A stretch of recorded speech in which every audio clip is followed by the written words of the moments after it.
our next little bit is the RHA CL2. RHA is trying to get on the planar in-ear headphone bandwagon. Yeah, I'll send you a link. Here, I'll give you guys a link to it. CL1 and electrostatic? Well, here's the thing that makes these different. They are planar in-ear Bluetooth headphones.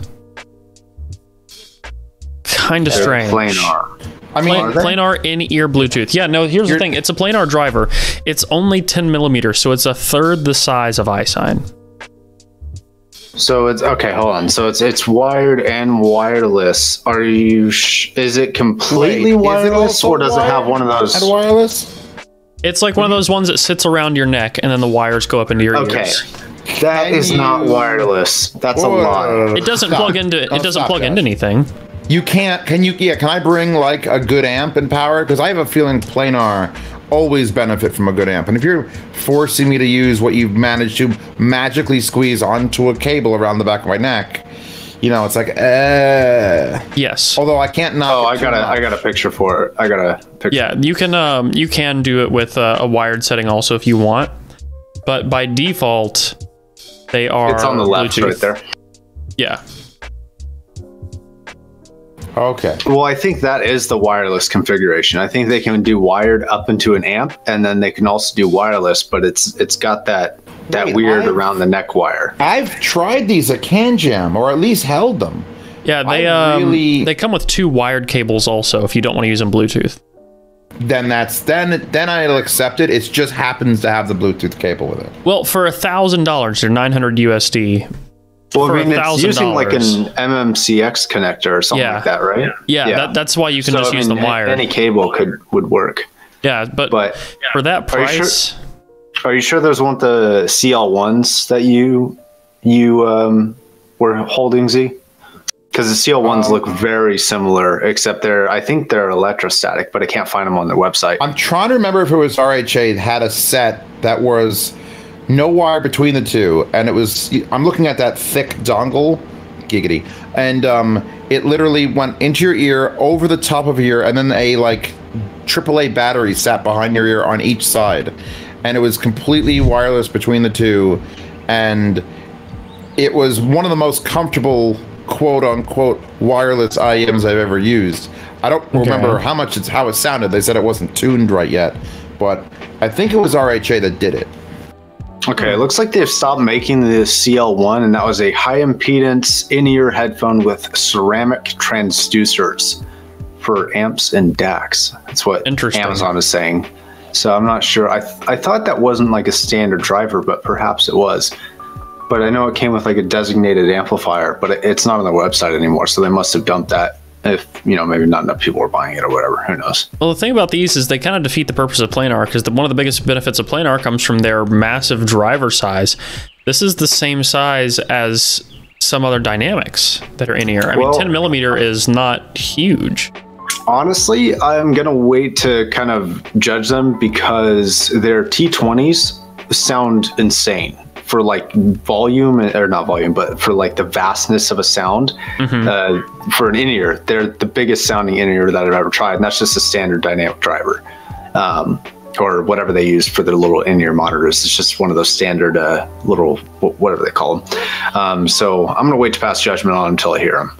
Oh yeah, it's impossible for us to judge now, but it's interesting to speculate on a dynamic that's using that small. Or not dynamic, a planar that's using that small of a driver for an in-ear. I don't know if that benefits at all, because a dynamic might be just easier to deal with.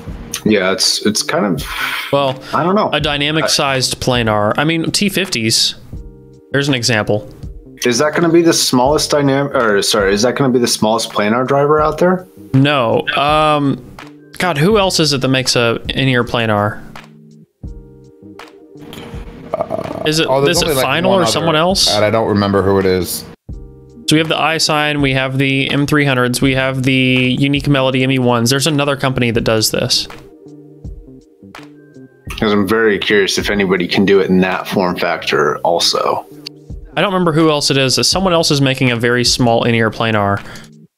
But it's just like the driver size is just so insanely small for a planar that I'm not sure. I'm not sure if it's worth it. Well, hopefully RHA will be at RMAF so that we can try them. True. What size is the driver on the Unique Melody ME1? That's your game, man. Don't look at me. I'm gonna look that up. Because... Okay. Not in there. Here, maybe? 18. 18 and a half.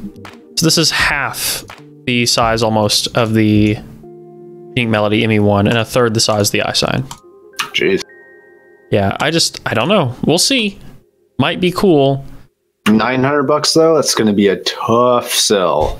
Yeah, feeling skeptical because around that price, custom IEMs, Andromeda. I knew it. I knew it. You think we can we talk about IEMs without me bringing up Andromeda and just like... No, we can't. When are you getting the tattoo, man? You need to get Andromeda, green Andromedas on behind each ear. It'd be like a wrapper and just have it under my eye. Like a tear. We'd be talking about budget for No, you just, instead of IEM, tears, you just get compli tips. Instead of tears, you get compli tips tattooed on your face. Oh dear. Here they are. Let's just whip these out. There is not another IEM that sounds like these. Look, I love the... when I went to the Can Jam, there were two things that stood out. Goddamn ZMF Artours, which hopefully he'll get back to me when those are coming in, and friggin' Andromeda. All right, you happy? I saw those fully chromed ones. Did you see the fully chromed Andromeda? Yeah, and apparently they have a custom IEM version coming out, or already out, I'm not sure, but a custom version of Andromeda. I could only imagine, because my favorite things ever, basically, that I have here are my customs and the Andromeda. I couldn't imagine taking both these and just, like, put them together, just... There's a video that I'm going to be doing soon, because I have the iSign LXs, the little cheap ones, which we've already... Actually, I've discussed it. Apparently, those have been brought out to compete with monoprice. Yeah. No change from the iSign 10s to those, which is great. And they sell a custom in-ear for like going shooting. You want to go shooting, so you don't want to keep putting those little squeezy things. They sell a foam kit that you manipulate the foam, you add a thing to it, and it hardens into whatever shape you want, like a custom IM. So I have a wad of that, and I have the LXs, and I'm gonna try to make custom IEMs with sign LXs. It's You also have to put a straw or something through them while they're drying. Wait, what do you mean? To make a hole. There's gonna be a hole. Well, no, it's gonna be. I'm gonna form it around. I'm gonna take the pad off, the little thing, and I'm just gonna make sure it doesn't get covered, then stick it in. I don't think it's gonna do the exact same thing that custom IEM. Well, custom IEMs go deep. Yeah, well, it can only go as deep as the damn iSign LXs can go. Well, So I mean, your like, tips on the LXs usually go a little, or the tips on iSigns go a little bit past the end. I'd probably get some heat shrink and just put a piece of heat shrink around it, just to sort of extend it and keep it. I'd probably put like a 3-inch piece of heat shrink. Good idea. And then cut it down when it's ready to go. With like a plastic straw, which... Can we talk about how straws are illegal in California? And this is what the world's... Yeah, let's talk about straws in California. I feel like they could have done so many other things that would have been better.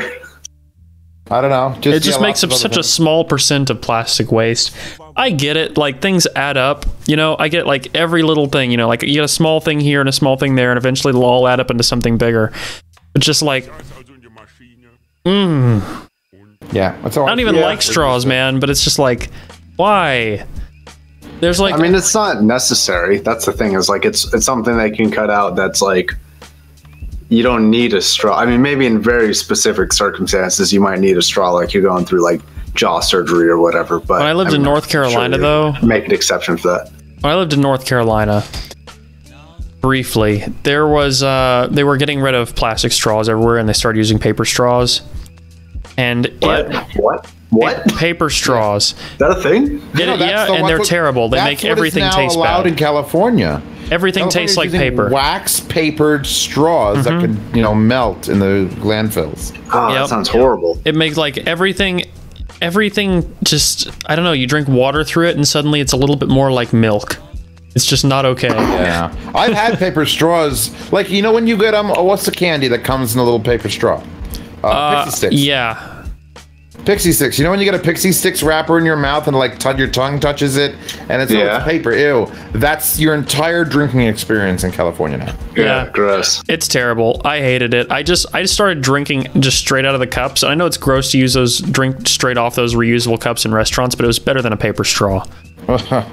Honestly, restaurant cups I'll be fine with. Yeah, you got to worry about the ice more than you have to worry about the cup. True.